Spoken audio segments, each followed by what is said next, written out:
துவங்கிதான். அதுக்கப்புறம் பரந்தூர்ல கூட்டம் போட்டாரு. என்ன பெரிய ஸ்டாம்பிங் நடந்தது. வில்லிவாக்கு விக்கிரவாண்டியில மாநாடு போட்டாரு. என்ன பெரிய ஸ்டாம்பிங் நடந்தது.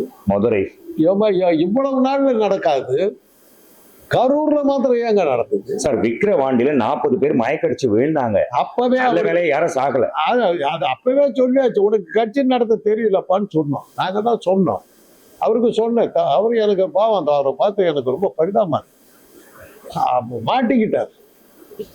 அது இப்ப நீ எப்படி இதை இவ்வளவு காலையில 10:30 மணிக்கு தீர்ப்பு ஆதரவா வரும்னு சொன்னீங்களே, அமித்ஷா கையில இருக்கிறவங்க கிட்ட போனாக்கா அது தீர்ப்பு அவருக்கு தான் வரும்.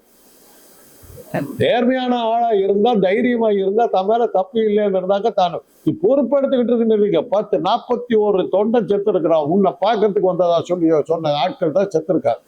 அப்ப திமுக அண்ணா திமுக அவருடைய ரசிகர்கள் தொண்டர்கள், அவனுடைய ரசிகர்கள் தொண்டர்கள். நீ போய் உன்னுடைய ஆட்களை அமைச்சு அனுதாபம் தெரிவிச்சிருக்க வேணாம் சார்? துக்கத்துல இருக்காரு சார். அவரு என்ன பண்ணனே தெரியல சார். 15 நாள் துக்கம் அனுசரிக்க போறேன்னு சொல்லிட்டு இருக்காங்க. அவங்க ஒரு துக்கத்துலதான் வீட்டை விட்டே வெளியில வரல. அதான் சார், அதான் தலைவர், அதான் சினிமாக்கார்.